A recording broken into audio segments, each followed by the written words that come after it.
Welcome to our seminar. Our speaker today is Diego Marín. He's a graduate student of our department. He's going to speak about the lambda Laplacian and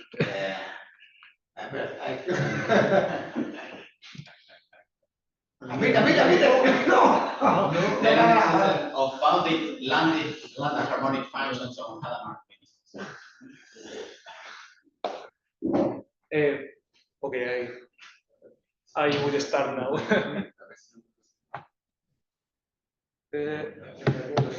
Well, first, thank you for the organizers. Dale una vez a ese por el. ¿Aquí? ¿View? ¿Le doy aquí? Aquí admit, ¿no? Y dale admite y dale una vez a ese PDF. Es que se está retransmitiendo el anterior. ¿Va bien? No. Es que lo que se ve es este. Deja de compartir. Deja de compartir. Ahí está. Problemas. Sí. Le doy stop share. Tú no te preocupes, que no te pongas más nervioso y ya. Las cosas del directo, señores, las cosas del directo. Exactamente. Ya está. Exactamente, esto no lo tiene nada. Bueno, pantalla completa. Ya se está viendo. Ahí está. Venga. Vale, confírmame que se ve. Sí, se ve. ¿Se ve, no? Sí. Ok. Well, I would like to welcome the people hearing this lecture from Brazil and from the Spanish Research Agency. Okay, now, thank you, organizers, for giving me the opportunity of giving this talk.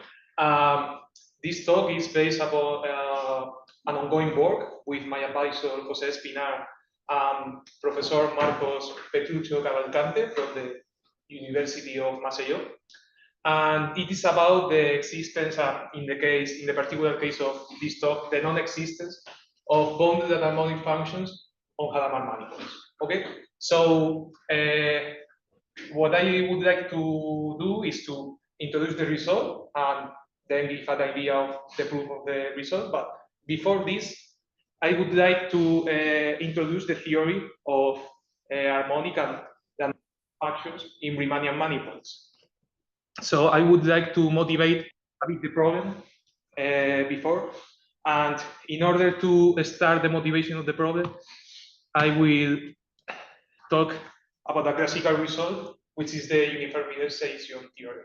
So I would like to show why study function theory of manifolds is interesting from the point of view of differential geometry. In order to do so, let's focus first in the uniformization theory.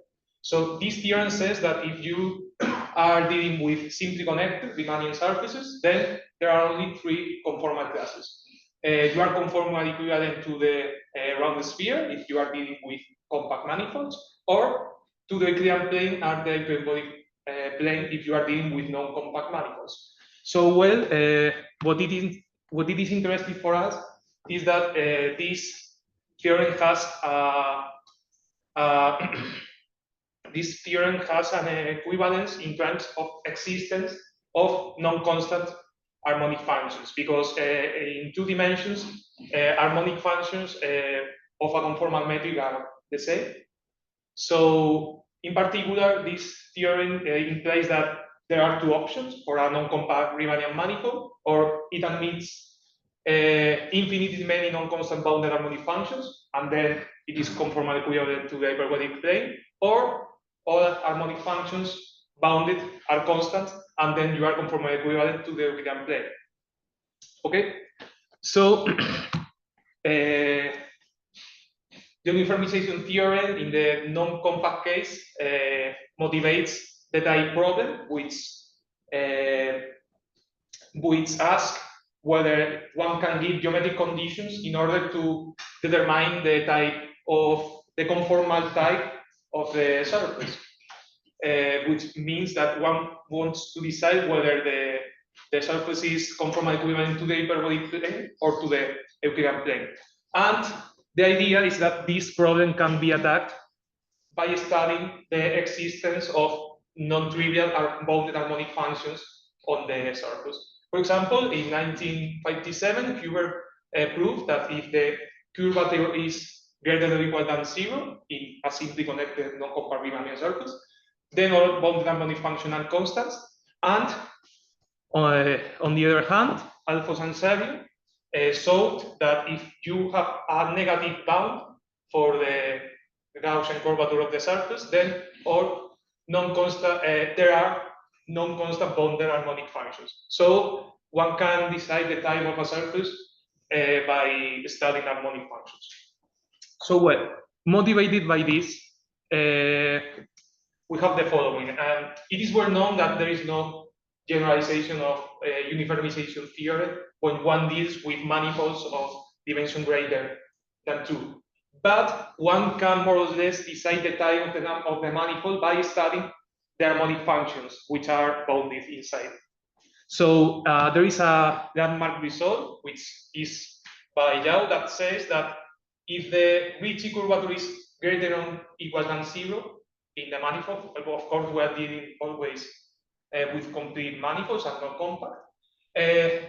What Yao proves is that if the Ricci curvature has this bound, then all bounded harmonic functions are trivial.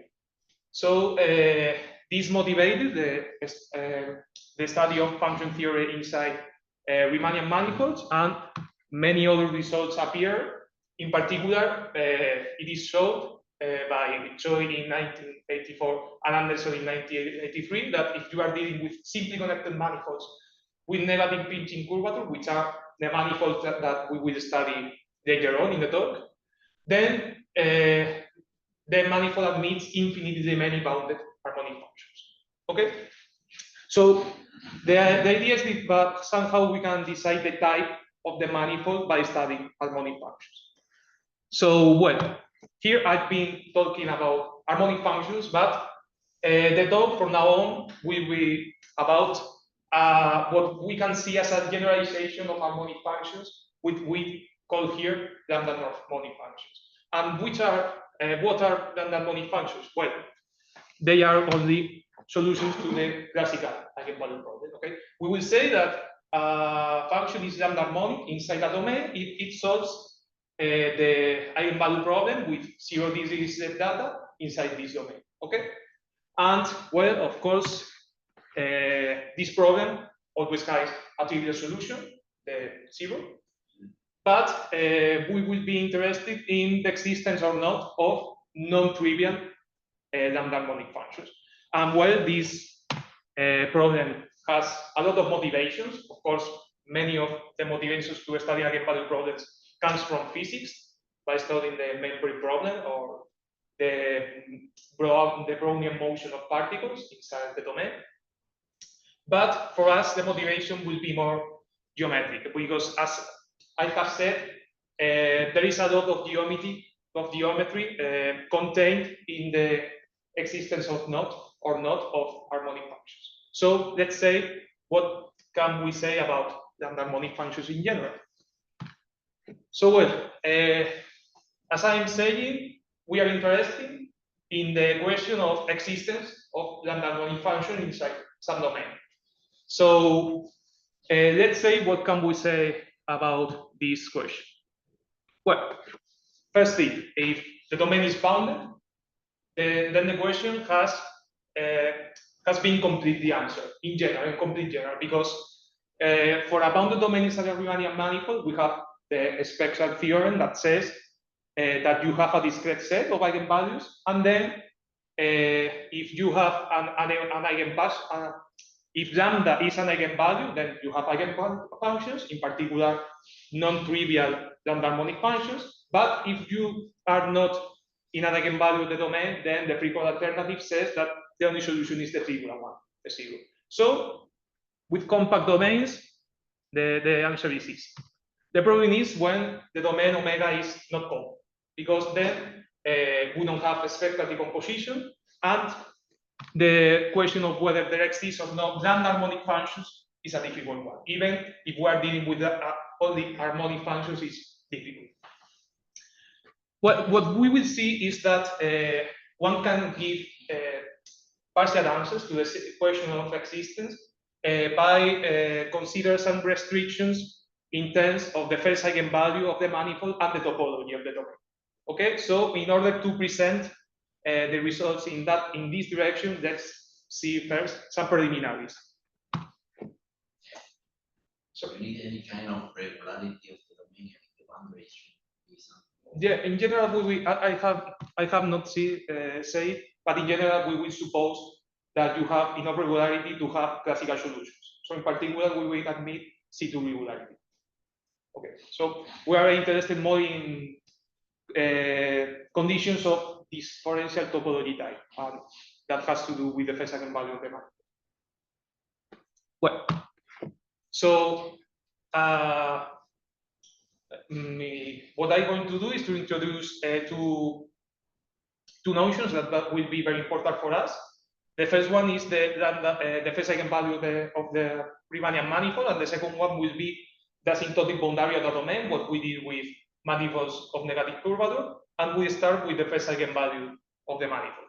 So, well, as I have seen, when you are dealing with compact domains, one can define the first eigenvalue of the domain as the smallest eigenvalue of the spectrum of the Laplacian, but one has also this variational definition as the infimode of the Rayleigh quotient. And this definition has some interesting features, because from this definition one can prove some properties very easy. For example, one proved that the first eigenvalue of the domain must be a positive number, and also that one has domain monotonicity, in the sense that when you have a domain and one has a smaller domain contained inside it, then the first eigenvalue of the smaller domain, the one what is contained in the big one, will be in general greater than the one of the bigger. Okay, so these are interesting properties for us. And well, as I have said, the first eigenvalue, the domain, has interesting properties coming from spectral analysis, but it is interesting for us because also contains a lot of geometric information of the manifold and of the domain. For example, one has a chain comparison theorem, which tells us that the first eigenvalue of geodesic balls is greater or equal than the first eigenvalue of a geodesic ball in a space form when one has a bound in the sectional curvature for a ball, and it is less or equal when one has a bound in the sectional curvature from below. And this can be seen as a counterpart of Bishop's theorem, which essentially says the same, but instead of considering the first eigenvalue of the domain, it considers the ball. Okay, so this is a very sensitive result, which tells us in particular that the first eigenvalue of the domain has geometric properties. Okay, and for this reason, it is interesting to wonder about the first eigenvalue of the manifold. Okay, so we have defined the first eigenvalue of a compact domain, but we can define the first eigenvalue of the manifold by considering the infimum of the first eigenvalues of geodesic balls inside the manifold. Okay, so this is a well-defined quantity, and it will be, of course, non-negative, because the first eigenvalue of balls are positive always, but it can be defined like this and will be provide a number in particular because of the domain monotonicity that I have explained before. And it will have some interesting, this quantity has some interesting properties in the study of λ-harmonic functions, because it provides a different behavior depending on whether the lambda is greater or equal this first eigenvalue or not. In particular, when M is unbounded and lambda bounded, it follows that the first eigenvalue of any compact region will be strictly greater than the first eigenvalue of the Riemannian manifold. For this reason, one expects different behavior in the existent theory of λ-harmonic functions when lambda is less or equal than the first eigenvalue of the Laplacian, or extremely great. Okay. So we are interested in particular in the case where the first eigenvalue, the lambda is contained in the interval from 0 to the first eigenvalue, the Riemannian manifold. Okay. In particular, we are dealing with unbounded domains. Okay. So, well, now I'm going to talk about the existence theory in the case of a periodic space. Okay, we could talk about the other cases. For example, we could talk about the existence problem in Euclidean space, but in this case, in the Euclidean space, is a problem of analytic type, and the existence theory is not very clear in terms of the topology. Instead, in the case of a periodic space, we will see that we have a very interesting characterization of the domains that admit or not existence of bounded and harmonic functions. Okay? And in order to present this result, I need first to introduce a classical object in the hyperbolic geometry, which is the ideal boundary of the hyperbolic space. Okay? When one deals with the boundary model, then the ideal boundary is precisely the boundary sphere. When one deals with the model of the half hyperplane, then the ideal boundary is the boundary of the half hyperspace. Sorry. But we would like to define the ideal boundary without referencing any model of the hyperbolic space. And the way of doing so is to use classes of asymptotic rays.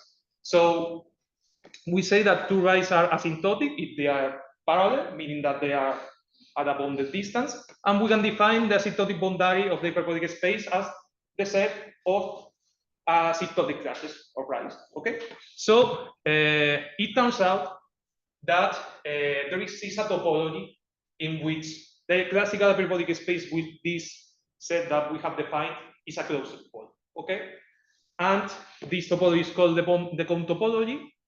And what we are going to do is to deal with the asymptotic boundary of the hyperbolic space, identifying it with a geodesic pole, a geodesic sphere centered at some point. And the good thing is that one can do it without any worries, because when one changes from one base point to another, this change is a Lipschitz bijection, in particular homomorphism. Okay, so with this identification of the asymptotic boundary of the hyperbolic space, one can define the Hausdorff dimension of a set containing in the asymptotic boundary. And the way of doing this is first defining the Hausdorff measure, the R-dimensional Hausdorff measure of an identification of this set in one geodesic sphere, and then defining the Hausdorff dimension as the infimum of the Hausdorff measures that takes a value 0 when evaluating this set. Okay, so it turns out that since the change of one base point to the other is an homomorphism, this quantity doesn't depend on the base point. So it is a good notion of dimension of a set in the asymptotic boundary. Okay, so now we have the notion of dimension of a set in the asymptotic boundary. We can define the dimension of the asymptotic boundary of a set in the hyperbolic space. The asymptotic boundary of a set in a hyperbolic space will be nothing but the part of the set which is in the asymptotic boundary. So it can be seen as the points of the domain which are still in the domain when one goes to infinity. Okay, and now I will present the result. We have by McKenna that the first eigenvalue of the hyperbolic space is evaluated and it is equal to this constant. So now we can give the existence or not of λ-harmonic functions. Okay, so it turns out that the existence of λ-harmonic functions when lambda is less or equal to the first eigenvalue depends completely of the dimension of the asymptotic boundary. In particular, we will have that there is no bounded λ-harmonic function when the dimension is less or equal than this quantity, and we will explain later where this quantity comes from. But this result is sharp in the sense that if you consider domains with Hausdorff dimensions between this quantity and n-1, one can construct domains with this asymptotic boundary, and that supports λ-harmonic functions with lambda equal to the first eigenvalue of the hyperbolic space. So it is a complete answer to the problem of existence. We have a complete answer to the problem of existence in the case of hyperbolic space.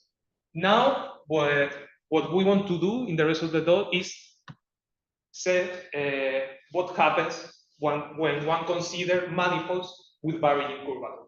In particular, we will restrict ourselves to Hadamard manifolds. Hadamard manifolds are manifolds with non-positive sectional curvature, and by and simply connected, by a theorem of Hadamard, it follows that these manifolds can be seen as Rn with a metric, okay? And in the case that we have a bound for the sectional curvature which is strictly negative, it is a negative constant, and then they are very related with hyperbolic spaces. And they are related with hyperbolic spaces in the sense that one can define also asymptotic boundary using asymptotic classes of geodesic price. And with this notion of asymptotic boundary, we can identify the asymptotic boundary with geodesic spheres, again, using the same correspondence. And moreover, by chain comparison theorem, we have a bound for the first eigenvalue of these manifolds. So in particular, we can try to adapt the result of Bonorino cluster in this set using more or less the same tools. But we won't study this general case of only an upper bound in the curvature, but we will impose also a lower bound in the curvature. So we will study Hadamard manifolds with pinching curvature. Why? Well, there are several reasons. One reason is that the answer to the system problem in the setting of all the upper bound can be very difficult, because in particular, harmonic functions only with this bound are not fully understood. It is not known if there exist bounded non-constant harmonic functions in this setting at all. But what this is more important for us, there is a motivation for believing that the result of Bonorino cluster is true in this setting, and it is a motivation coming from a paper of Spinar and Mao of 2018, in which they study the existence of lambda harmonic functions when lambda is strictly greater than the first eigenvalue of the hyperbolic space of the lower bound. So what they prove is that if you have a domain with a dimension which has dimension of its asymptotic boundary greater or equal than n-1, then there is no bounded lambda harmonic functions in the domain. And they make the conjecture based upon another conjecture of Soben and Yao about the singular Yamaber problem.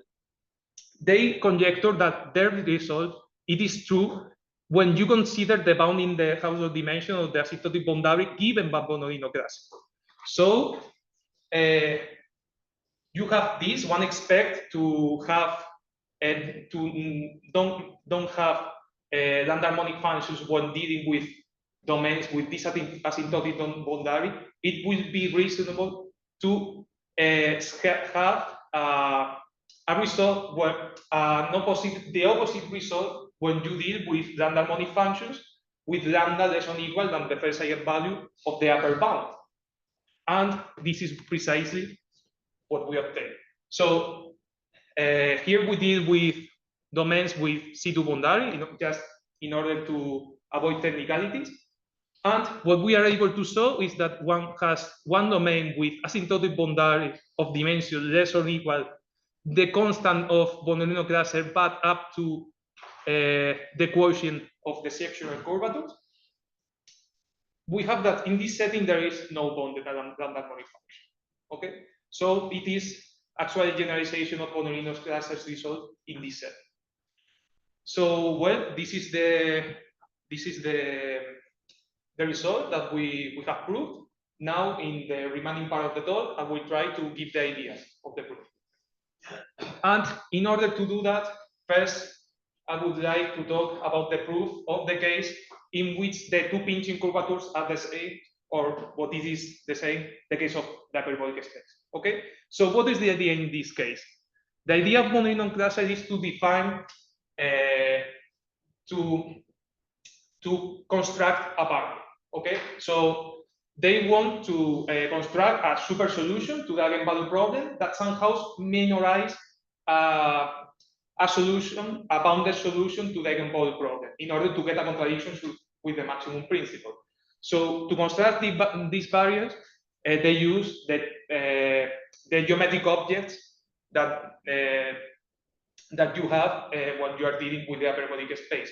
In particular, they work with cones, okay, geodesic cones, which in the Poincaré model are nothing but Euclidean cones centered in the origin, okay, but containing in the ball, and they define totally geodesic hyperbols asymptotic to a given cone, okay, and in this model they are nothing but have pieces of spheres orthogonal to the ideal boundary, okay, and also tangent to the cone. So what is the idea of mononomial class? You have too many ingredients, and the first one is that you can construct super solutions, well, in this case, solutions to the eigenvalue problem by considering the distance to a given totally geodesic hyperbole. Okay, so one study functions depending on the distance to a given totally geodesic hyperbole, and then these functions must satisfy this ODE. Okay, and it happens that when lambda is between 0 and the first eigenvalue of the hyperbolic space, the solution to this ODE has a very precise decay. Okay, in particular, it exists d0 greater than 0, such that if d is greater than this d0, the solution is strictly decreasing and has an exponential decay. Okay, this is important, and it is important to note that when one studies the distance from an hyperbole to the origin, if the asymptotic boundary of the hyperbole is small enough, then this distance grows in a logarithmic way. Okay, so this is important. Why? Because if one composes the logarithmic increasing with the exponential decay, then one can control the value of the function in the origin very precisely with this theta, with the aperture of the geodesic hyperbole. Okay, so with this they can construct the barrier, and I'm now going to explain the precise way in which they construct the barrier. Okay, so let's restrict first to the easy case in which the asymptotic boundary of the domain is only a point. Okay, we will be an argument by contradiction. So we suppose that we have a bounded solution, which is a bounded λ-harmonic function in the domain, and we normalize it in order to be bounded by 1/2. We can do it because it is bounded in general. So we can assume that the supermon is this because we are dealing with a linear problem. And again, because we are dealing with a linear problem, we can suppose that the solution is positive at some point. Okay? So now what we are doing, what we do is to consider a solution depending on the distance to an hyperbole. And we consider the hyperbole that bounds the point at the infinity of the asymptotic boundary. Okay? Why? Because when we restrict to the part which is not, okay, see, this is the boundary. When we restrict to the part which is not in hyperbole, then the part of omega that remains is constant. Okay? And this will be important, as we said, as we will see. Okay. So what happened with this solution? It happens that, as I have said, when one composes the distance to the origin with the decay of the solution, one can bound the value of the solution in that point by theta. What this means? It means that if theta is small enough, then we can assume that this solution is strictly smaller than u, which is the solution to the eigenvalue problem. And using this, one can construct the barrier. So we define double as u minus v, and it follows that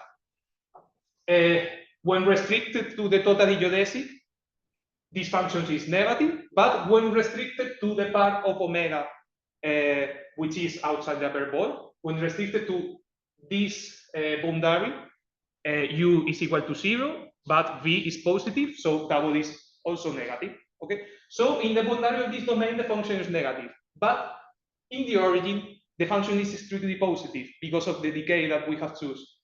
So in particular, there is a domain containing the origin, which is compact because this part of omega is compact, and in which this function double is λ-harmonic and positive.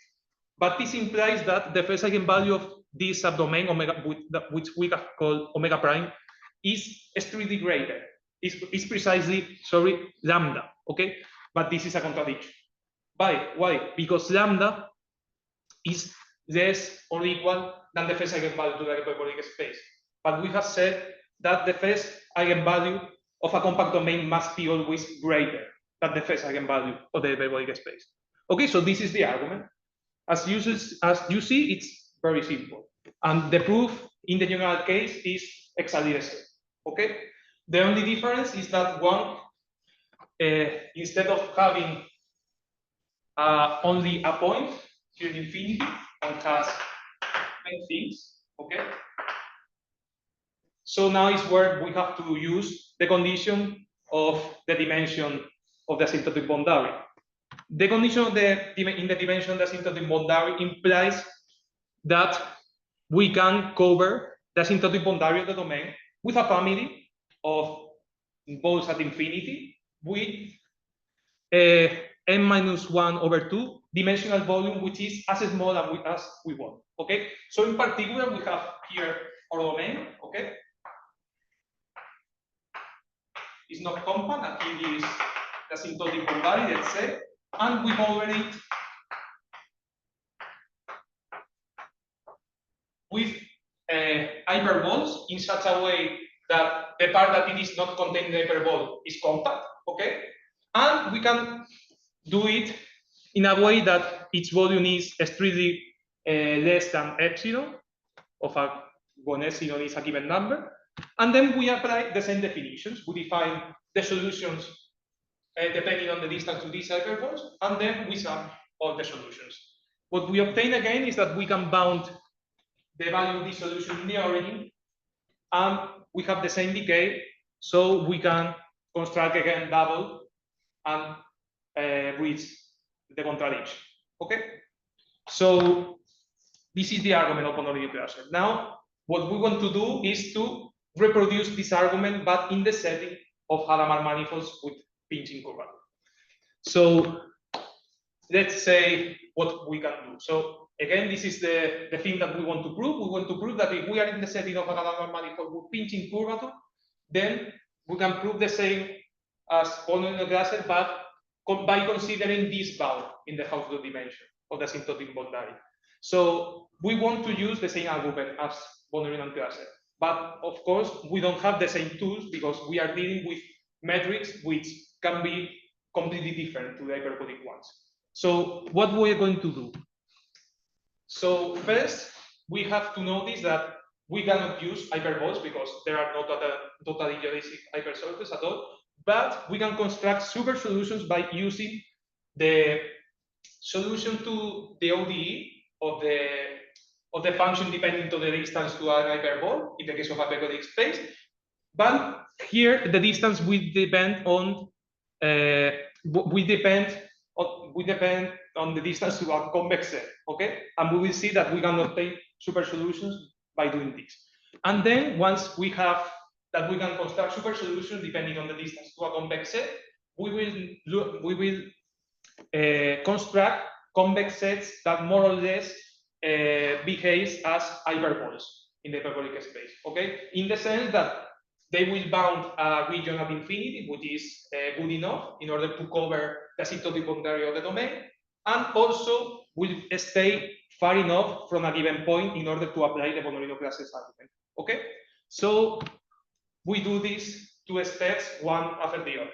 First, as I have said, the setting of Hadamard manifold with pinching curvature is very similar to the one of a hyperbolic space in the sense of topology, because we can equate the Hadamard manifold with the cone topology, which is the exact topology of the hyperbolic space, in order to define the asymptotic boundary of an open set and also compute the causal dimension of this asymptotic boundary. So now what is the problem? The problem is that we don't have total geodesic hypersurfaces at all. So we cannot reproduce directly the arguments of Bonorin-Piasec's proof. But what we are going to do is the following. We are going to take a solution to this ODE, which is the ODE of a lambda harmonic function in the hyperbolic space depending on the distance to a totally geodesic hyperbole. Okay, so we are taking a solution to this ODE, and here D, instead of being the solution to the distance to a totally geodesic hyperbole, which doesn't exist in this setting, we will take the distance to a convex set. And the thing is that by doing so, we can construct super solutions to the eigenvalue equation. And why? Sorry.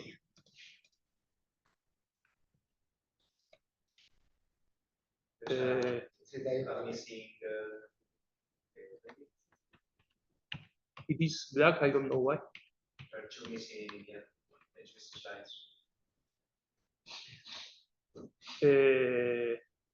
Okay.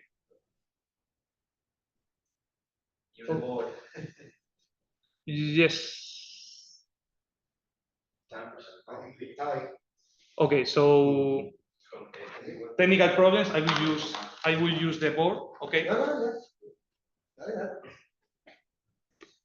No, but this is not the one. Yeah. Okay. So I know where I am. Okay. So I will use the board. See, I will use the board. Sorry. Okay. So what is the key fact about this? The key fact is that we consider the solution to this, and when you have a convex set, okay, in a Hadamard manifold, you consider the distance to a point. You can estimate. You consider a solution HD depending on the distance to the convex set. One can estimate the Laplacian of this distance in terms of the lower bounds in the sectional curvature, which we remember that they were this.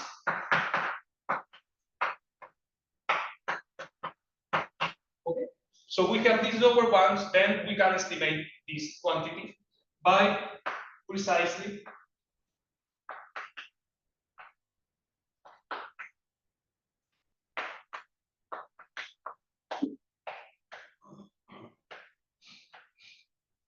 this.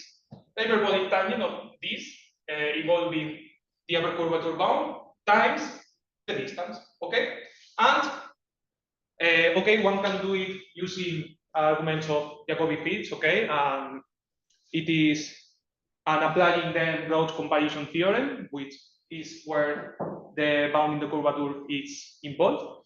And the thing is that since we have this and we know that when d is greater than a certain d0, h prime is less than 0, then if you compute the Laplacian of h, what it appears is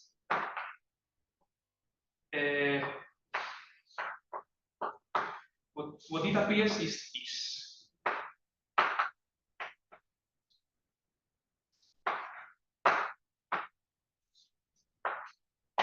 Okay, so it appears the gradient of the distance function, which is equal to 1, times the second derivative of h, and it appears the first derivative of h times the Laplacian of the distance function, and we have this bound.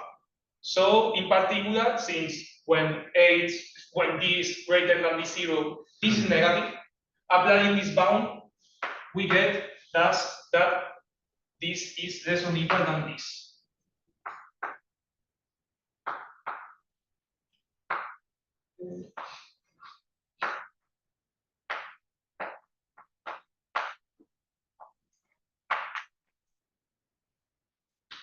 So the second derivative plus the first derivative times hyperbolic tangent will do this stuff. Well, I haven't written this, but it is precisely this. Okay, so in particular, we obtain a super solution to this ODE, which gives us a super solution to the eigenvalue problem. So in particular, if we have a set with distance, if we restrict to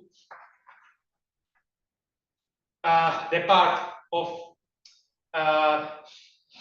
outside the convex set at distance greater than d0, in this part, this function, which we will call v, it's a super solution. Okay, so this is the important part. And also, we have the following observation, which is that if one has a sub-solution,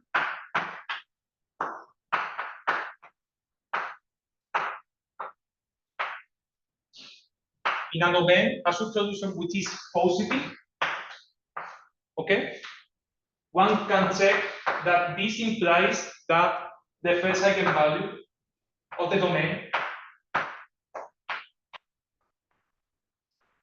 is greater than or equal than this. Okay?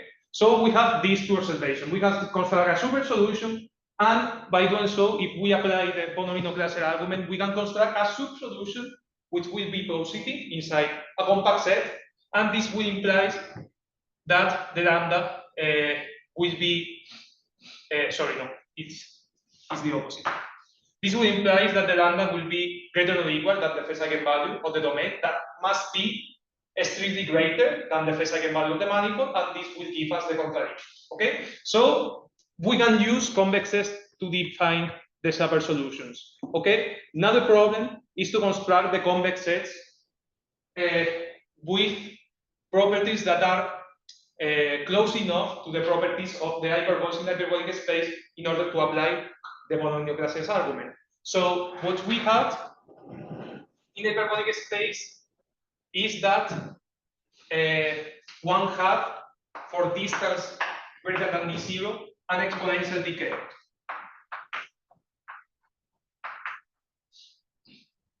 Okay? And the way of controlling the value of the function to a point was to get a logarithmic control of the distance to the point. Okay? So what we are going to do is to construct convex sets with the following properties.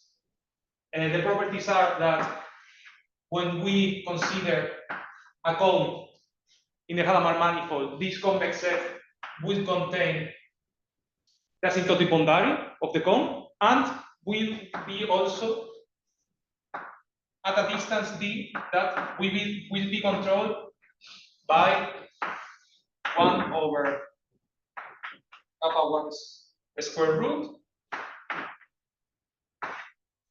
logarithm of c over theta, which is the bound of the case of the hyperbolic space, minus a constant.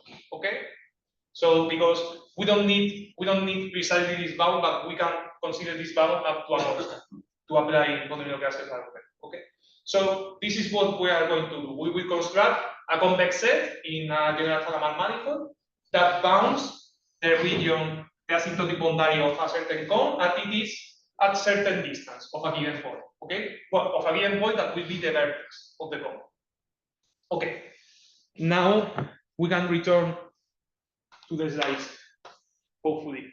So what I'm going to do is to explain first how to use construct these convexes in the hyperbolic space, and then the construction in the Hadamard manifold will be to adapt this one which occurs in the hyperbolic space.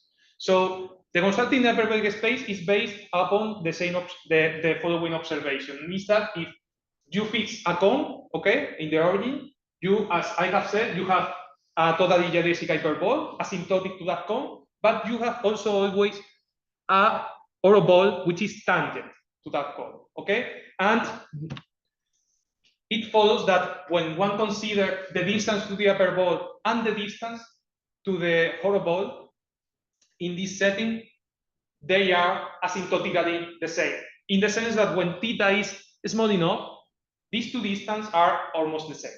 Okay, so as we know that the distance to a totally geodesic hyperbole has this logarithmic behavior that we need, then the distance to a horoball when theta is small enough will also have this behavior, which means, oh no,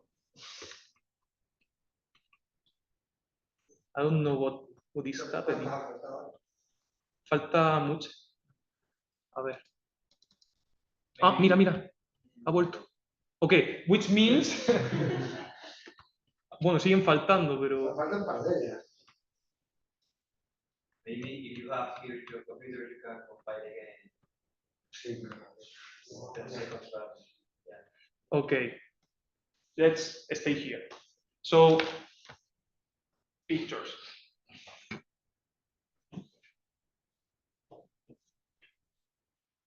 Okay. So, we have a cone, and we have this horoball, which is tangent to the cone, okay? This is the hyperbolic space. And horoballs are convex, okay? So, horoballs are convex, and this precise horoball, which is tangent to the cone, has the logarithmic distance to the origin that we need. So, what is the convex subset in the hyperbolic space? Precisely this.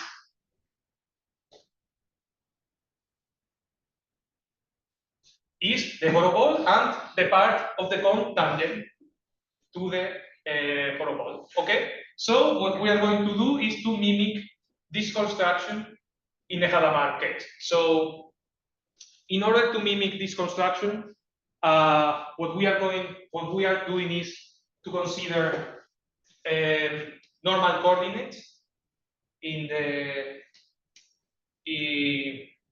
normal coordinates, okay? So in doing so, we can see our manifold as Rn with a certain metric, but we can do this also with the hyperbolic spaces.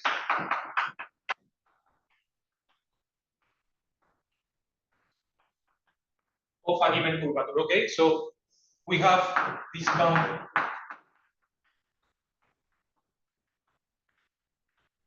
in a curvature, okay? We have this P3 curvature bound. So what we are going to do is to compare the horoballs in the Hadamard manifold with the horoballs in the hyperbolic spaces of the two curvature bounds. And to do so, we consider normal coordinates in Rn, because with this, in doing so, we have Toponogov's theorem, which says that the distance between any two points is bounded. Okay. So with this matrix, the distance in the Euclidean space between any 2 points is bounded by the distance of the hyperbolic spaces of the upper and the lower curvature bounds. Okay. So since we have this, we construct horoballs in this setting in Hadamard manifolds, which can be seen as geodesic spheres, the limit of geodesic spheres passing through a point when the center of the spheres goes to infinity. Okay, so in this procedure, in the Euclidean space, one obtains a plane, but in a Hadamard manifold, one obtains a horoball. Okay, so using this definition and Toponogov's theorem, what we prove is the following.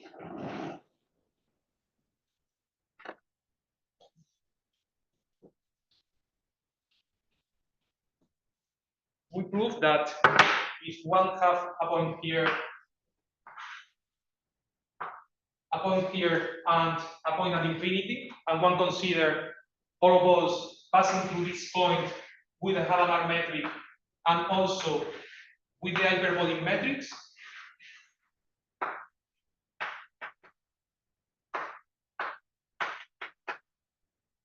it happens that the horoball of the double curvature bound is contained in the horoball of the Hadamard metric, and this one is also contained in the horoball of the upper curvature bar. Okay, so because we have this, if one consider the horoball tangent to the cone with the hyperbolic metric of the lower curvature, then this horoball will be transverse, will intersect transversely the horoball of the Hadamard manifold, which is a convex set. So we can construct the convex set of the hyperbolic setting using this result.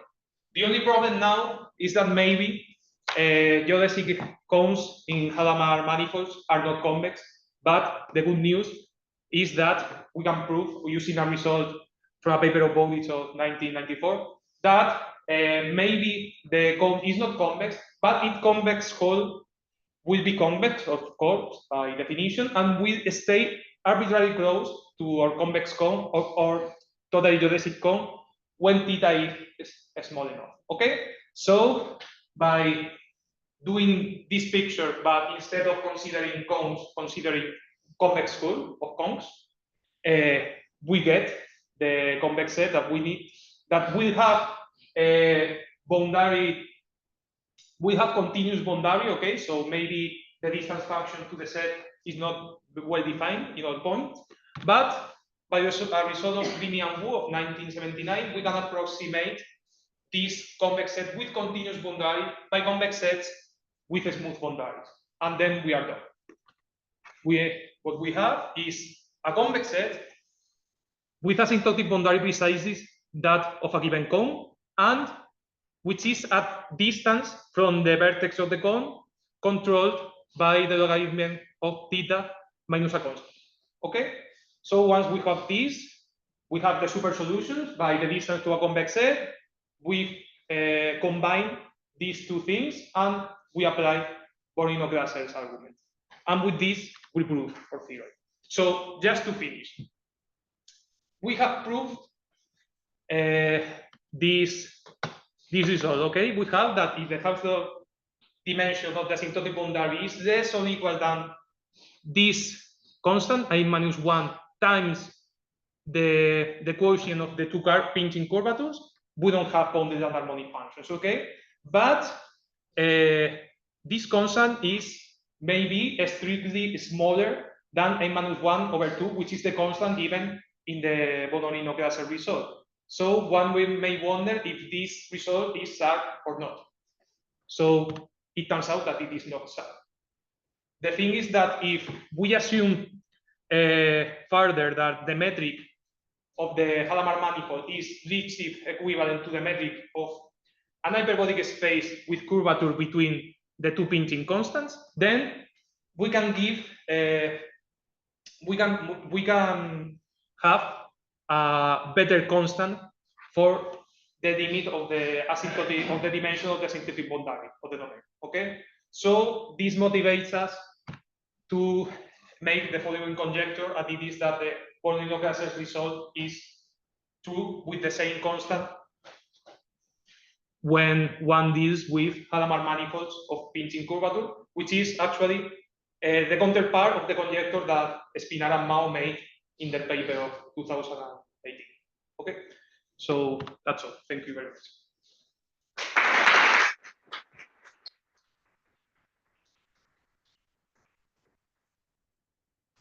Questions, comments?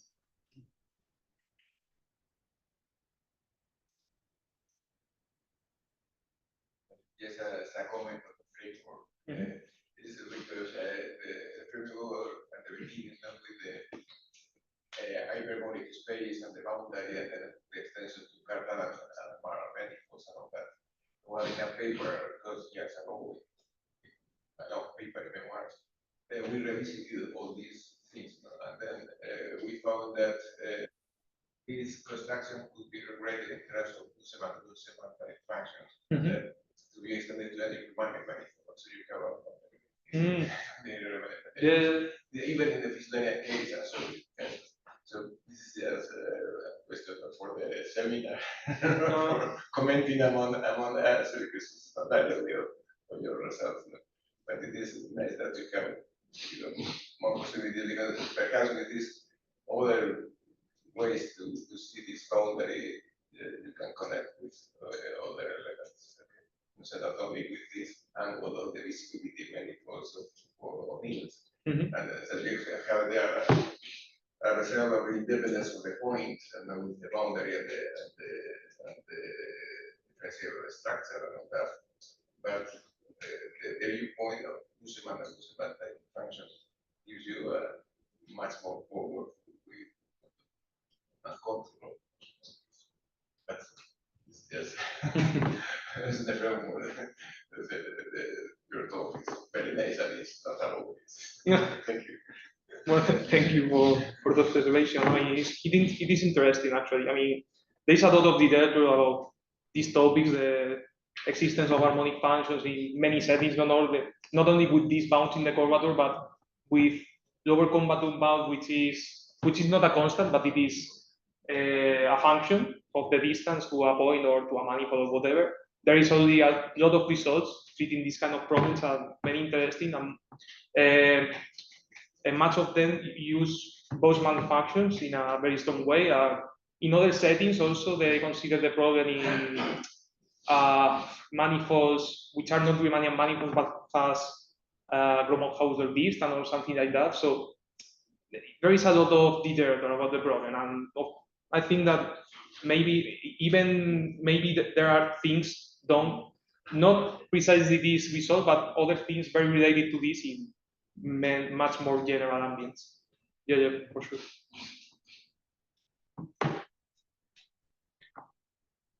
There are, I suppose, definition of this kind with you assume that the boundary of omega is has some kind of geometry, is convex or is minimal or anything. It depends on the geometry of the boundary. Is there some representation? I don't know. Actually. I don't know. Could be. I mean, I have seen other papers about other equations and other settings in which they relate the geometry of the boundary with the existence of not of solution or more.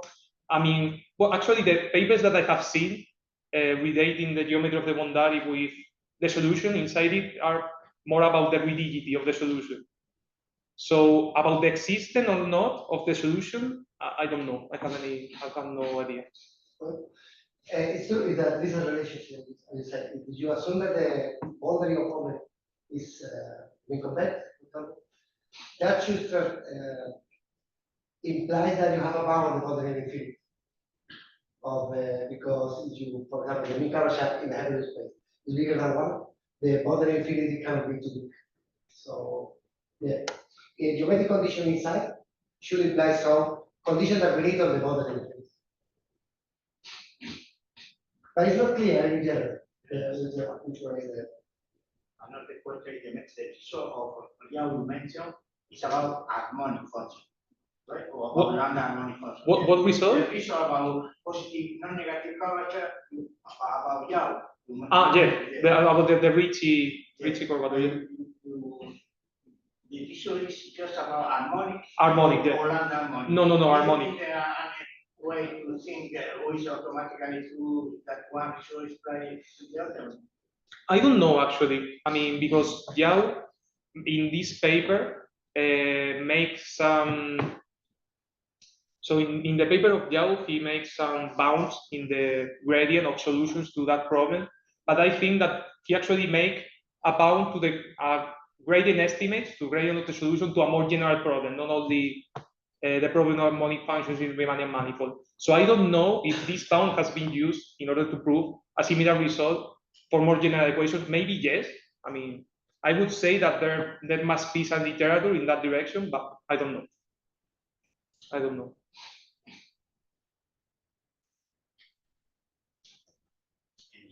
other questions? Okay, and Diego.